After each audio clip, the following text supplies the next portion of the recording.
өтө чарс койлор. Бул деген сөз ден соолугу өтө таза деген. Орто жаш койлор, картаңы жок.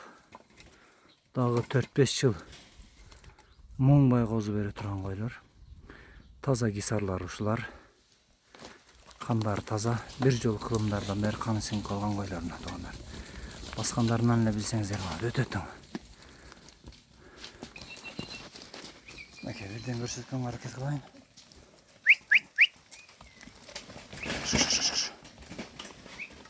Тазалыгын караңыздар, тазалыгына маани бериңиздер.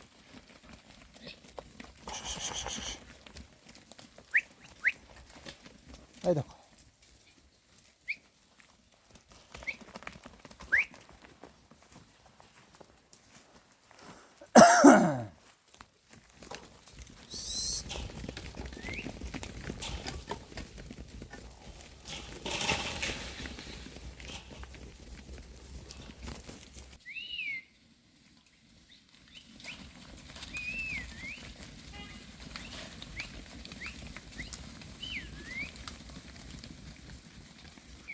Дал ушул койлорго кочкор кошулат, мыкты кочкорлордон кошсоңуздар, мыкты козуларды аласыздар.